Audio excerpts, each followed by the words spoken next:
안녕하세요. 루지TV의 루지입니다. 오늘은 기회 그리고 방향에 대해서 얘기를 해볼까 하는데요. 출판사 부장님을 만나서 식사를 하는 자리가 있었습니다. 출판업계에서 근무를 하신 지 20년이 되신 분이에요. 출판사를 이렇게 옮겨 다니시면서 거주지도 조금씩 바꾸신 분인데요. 20년 동안 이 부장님이 이렇게 옮겨 다닌 그 주택을 봤더니 운이 있었다고 봐야 되기도 하고 아니라고 봐야 되기도 하는 그런 시점들이 하나씩 존재를 하더라고요. 신혼을 시작한 게 고향 원당역 주변에 이제 구축이었어요.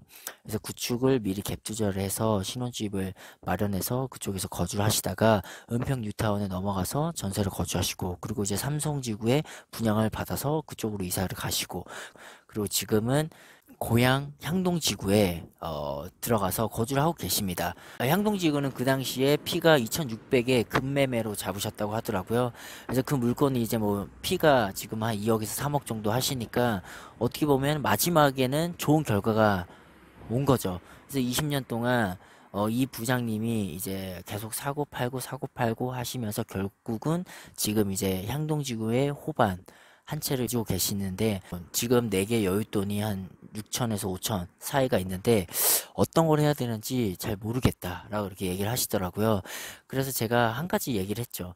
부장님, 앞으로는 사고 파는 것보다는 사서 계속 가져가는 식으로 한번 생각을 해보자 라고 얘기를 했고, 결국 부장님도 사고 팔면서 이전에 그 있었던 주택들을 가지고 있었을 때 그 상승분을 다 누리지 못하셨던 거고, 다행히도 마지막에 초피로 잡은 이 향동지구 분양권이 다행히 2, 3억 정도 오르면서 본인의 이제 실거주를 해결하는 그런 좋은 수단이 돼서 정말 어떻게 보면 다행인 게 맞죠.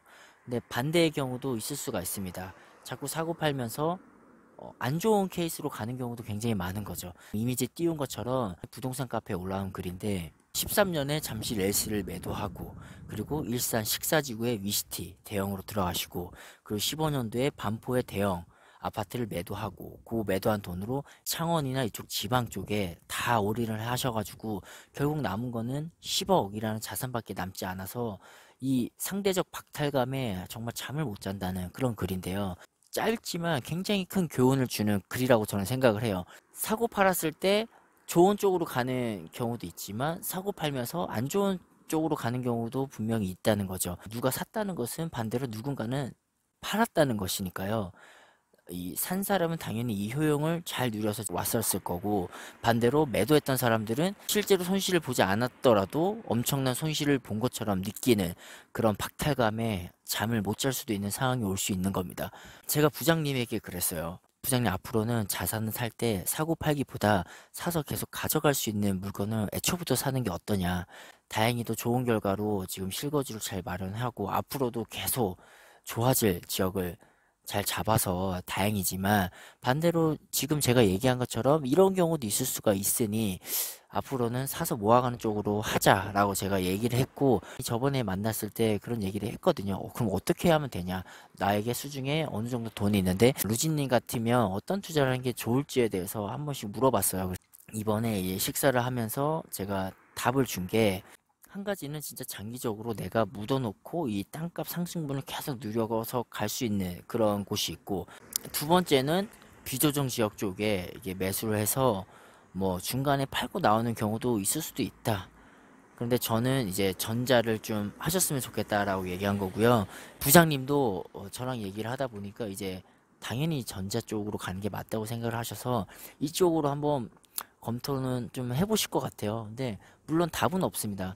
그리고 부장님에게 제가 얘기했어요. 부장님, 잘 보셔야 되는 게 이 최소 10년, 길게는 언제 터질지 모르는 그런 지분을 사서 가져가는 것은 어떻게 보면 굉장히 큰 리스크가 될 수 있다 라고 얘기는 했죠. 왜냐면 말이 10년이지 이 시간을 과연 버텨낼 수 있을지, 그것에 대한 의문이 저는 든다. 그러니까 한번 잘 생각해 보시라 라고 얘기를 했고요. 노후도에 따른 개발 압력이 큰, 주변이 완전히 바뀌고 있는 이런 지역에 지분을 가지고 있지만, 지분을 가지고 거기서 이제 대출을 받아서 월세를 받으면서 플러스 뭐 30만 원 정도라도 차익이 나니까 버틸 수 있는 건데, 만약 이런 물건을 잡는데 전세 투자로 가면 더 어려울 수 있으니 처음부터 이제 근생이나 이런 대출이 나오는 물건을 잡아서 대출을 내서 임대보증금 채워서 월세 차익을 내자. 그러면 그 차액을 가지고 세계 1등 기업의 지분을 사시는 거 어떠냐라고 얘기했죠. 그러면 뭐가 됐든 우리는 대한민국에서 가장 좋다고 평가되는 그곳에 대지 지분을 가져가는 거고요. 그리고 그 대지 지분을 사서 대출을 받고 월세를 받아서 차익이 생기면 그 차익을 가지고 제가 매번 얘기했던 그 맨 끝단에 있는 절대 팔지 않은 그런 기업의 지분을 사서 가져가면 대한민국에서 가장 좋은 땅 그리고 전 세계에서 가장 좋은 회사의 지분을 같이 가져가기 때문에 망할 수가 없다라고 저도 결론을 냈습니다. 지금까지 제가 이렇게 투자를 하고 이렇게 데이터를 보고 이미 성공한 사람들의 이렇게 발자취를 따라가 봤더니 결국은 이 거인의 어깨에 올라타서 부자가 됐더라고요. 그래서 저도 앞으로는 더 이런 쪽으로 또 집중을 할 겁니다.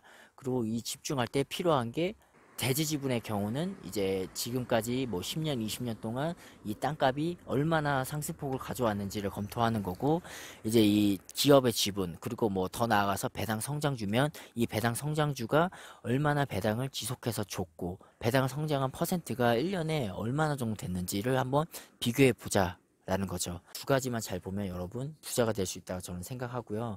어떻게 보면 돈이 없을수록 부동산 투자부터 하는 게 맞습니다. 레버리지를 잘 활용해야 되니까요. 장기적인 뷰를 좀 가져가시고 앞으로도 쉽게 안 팔 그런 땅 지분과 기업의 지분을 이전의 기록들을 잘 보고 증거를 잘 찾아서 가져가셨으면 좋겠고요.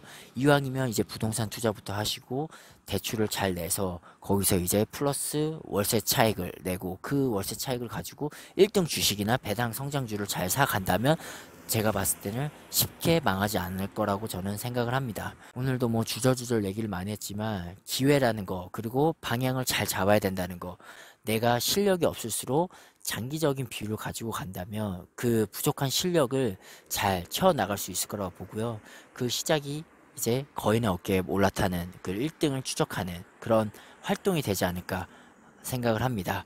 방향을 잘못하고 기회를 잘못 잡으면 아무것도 하지 않는 게 더 나을 수 있습니다. 투자를 하실 때 신중하게 생각을 하시고 내가 지금 가는 방향이 맞는지, 내가 지금 잡는 이 기회가 진짜 맞는 기회인지를 한 번 더 생각을 해보시는 기회가 되셨으면 합니다. 긴 영상 시청해주셔서 정말 감사하고요.